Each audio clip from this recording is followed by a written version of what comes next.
The breaking news, stay at home. That is the order tonight from 4 state governors as the coronavirus pandemic spreads. New York, California, Illinois, and Connecticut all ordering non-essential employees to stay home. Those orders cover 75 million people across the United States. New York's governor today telling non-essential businesses in his state to reduce their workforce to 0. These are not helpful hints. These are legal provisions. They will be enforced. There will be a civil fine and mandatory closure for any business that is not in compliance. Again, your actions can affect my health. That's where we are. But President Trump saying these orders will not go national.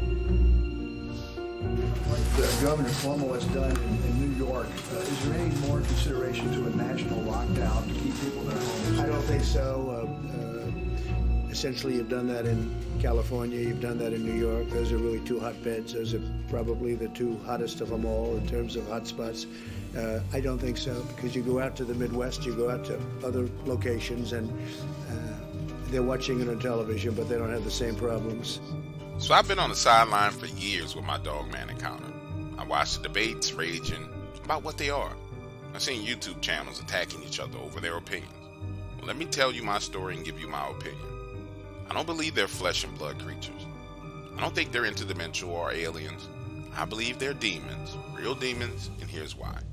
In 2020, during the height of the outbreak, I found myself in a panic because I was just getting terrible information.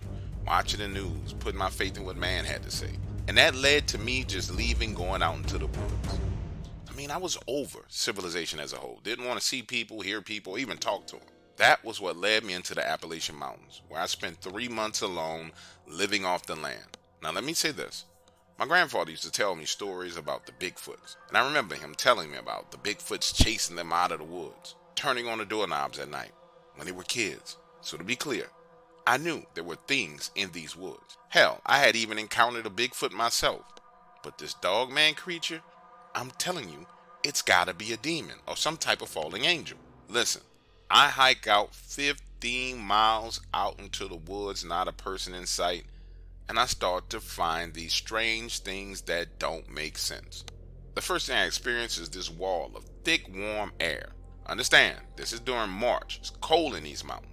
So now, imagine a scene. I'm walking along and the entire temperature changes. Not enough for the snow on the ground to melt, but enough for me to notice it.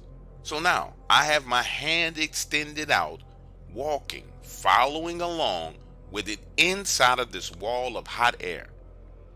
And I move for a solid 400 yards before I start to hear something stalking me in the woods.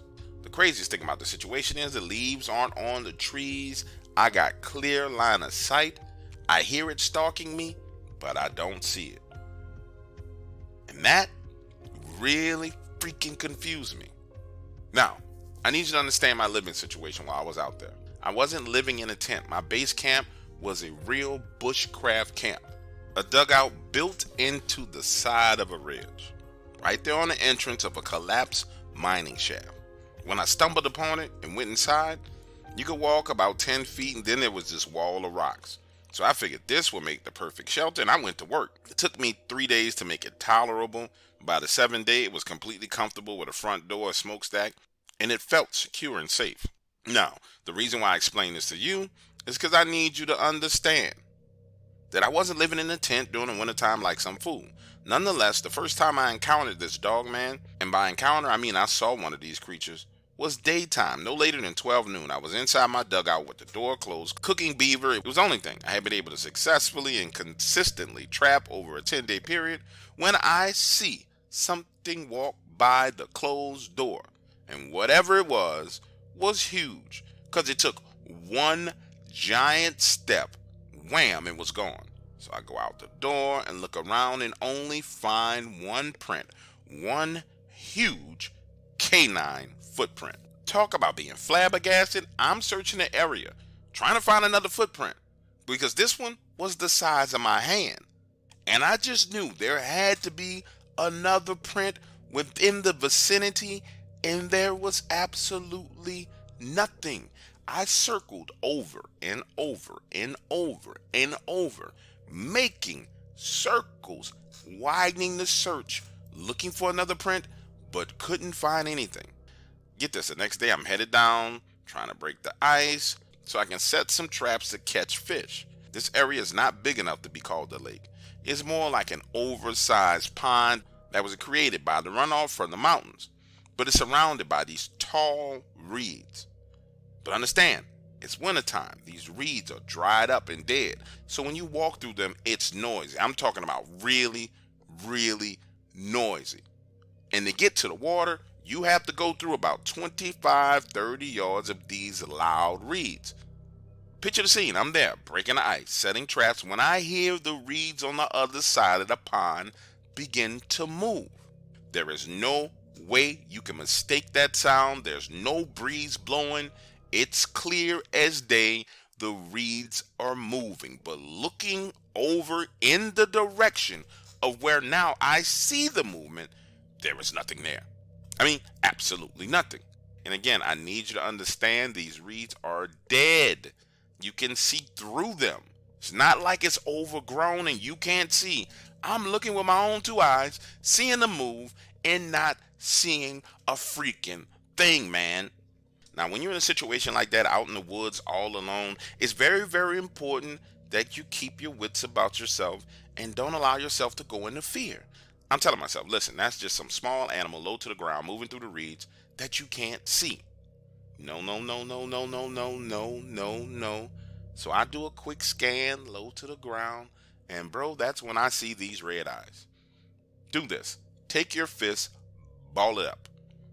In the inside of your fist, where your thumb is, that's about how big these red eyes were in broad daylight. They are low to the ground, and by low I mean 3 feet off the ground, and then they rise straight up into the air. And those reeds had to be 12, 13 feet tall. These eyes had to be almost 9, 10 feet tall. But get this, there's no body. Pause. Now somebody's probably saying, yeah, you out there in the woods smoking some weed, doing some drugs. Listen, man, I don't smoke cigarettes. More so smoke any weed. I don't even drink beer. What I was seeing was real, utterly and completely terrified me. I turn around, skedaddle, back off that ice, through the reeds, back up to my dugout, and sit inside spooked. So spooked that I didn't have anything to eat, and I didn't come back out of there for 2 days. After 2 days, the hunger kicks in, and now I gotta go find me something to eat. Now understand, I have other traps set around the area. I'm thinking to myself, listen, I gotta have caught something. Let me at least get the courage to go out here and check my traps. So now I'm heading back out of my dugout into the woods, and that's when it dawns on me what is going on. Remember that wall of air that I told you about earlier? Well, bro, I walk into that wall of air, and on the other side of it, it's 4 to 5 degrees colder.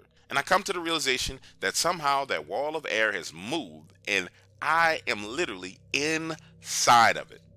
And I remember standing right there where I could reach my arm back into that warm air and saying to myself, what in the world does this mean? So I start moving around, checking my traps, and then I notice that hold up for a moment, the woods are quiet. And I'm talking about eerily quiet. No birds, nothing rustling on the ground, nothing in the trees. It's just quiet. When I get to my trap, I realize that I've caught absolutely nothing. And when I say nothing, I mean absolutely nothing. 14 traps set around the area and not a thing in any of them. My only option was to head back down to the pond and try and catch me some fish. And this is when I saw Dogman wide out in the open. Imagine the scene. I'm coming downhill. The reeds are in front of me. To the left are this set of trees. And I'm just walking. I don't hear a sound, but something tells me look over to my left. And when I look over to my left, there it is, walking on 2 legs, black as midnight, huge, sharp, pointy ears. Its back is turned to me, and I see this gigantic ridge. I don't know if that's hair or if that was muscle, if that's a mane, like what people say, but but I see it and freeze. You know how it is in those horror movies where the good guy sees the bad guy first, and then the bad guy feels the good guy looking at him, turns around and gives him this evil look? Well, that's exactly what happened to me. This thing turns around, looks at me over his shoulder like, I can't believe that you walked up on me. And it gives me this look that sent a chill down my spine. And I know people say that a whole lot, but I'm telling you, it sent a chill up and down my spine. I felt it in my coccyx. For those of you who don't know what the coccyx is, that's your tailbone. I felt a chill go from my tailbone all the way up my spine to the base of my neck and then shoot back down. Then on top of that, this thing takes one step and disappears behind this clump of trees. So now I'm like, okay, we're in a Mexican standoff. I'm not about to run and you're not finna come from around those trees and get me. So I stand there for 15 minutes, bro. 15 minutes, don't hear a sound. Remember, it's dead quiet in these woods. No movement, don't hear anything. So now I'm switching positions, moving slowly, trying to see on the other side of that tree, and it's gone. Gone. Finito. Gone. Nowhere you can find it. Can't see it. It's not there. I even walk up to that clump of trees, walk around them in circles. Gone. No footprints. No nothing. Somebody please explain that to me. Now, if you listen to the story, you can say, and I wouldn't be mad at you if you said, oh, bro, you was hallucinating. But I wasn't hallucinating. I'm going to tell you exactly how serious I was about this. I turned around, went back, got my stuff, and began to hike out of there, knowing that there was a strong possibility that I would be hiking through the night, but I decided I didn't want to be in the woods with nothing like that anymore. Hours. When I say hours, hours later into the darkness, I get back to my vehicle and head my behind home. And that was the end of the COVID pandemic panic for me. When I realized that the woods, which I thought was a safe haven, wasn't really a safe haven for me. Nope. I'd rather just lock myself in the house, eat Spam, and not go outside and talk to people. Screw that. Not going in the woods, not with that thing. Because if it was an animal, it wouldn't be able to do any of that. Not possible. That's not an animal. That's something demonic. And I'm leaning towards it's a fallen angel. Now, here we go. Somebody saying, well, why would you call it a fallen angel? What makes you think it's a fallen angel? Oh, I read my Bible. I'm reading it, and it talks about Lucifer, Satan, right? At one point in time, he was angel of light. Another point in time, he was an angel adorned with all these stones and stuff on him. Then, the next time we hear about him, he's a serpent in the garden with legs. After that, we hear about him as a dragon. Clearly, Lucifer, Satan, could transform his body into different shapes. Now, I don't know if you follow my theory or not, but clearly an angel can take any shape. It's written right there in the Bible. And all I could think to myself was, what just if these things are fallen angels that decided to take the shape of werewolves? I'm not going to be able to outrun, shoot, fight, stab, kick, nothing. I'm not going to be able to do anything with that. So guess what? I just don't go in the woods anymore.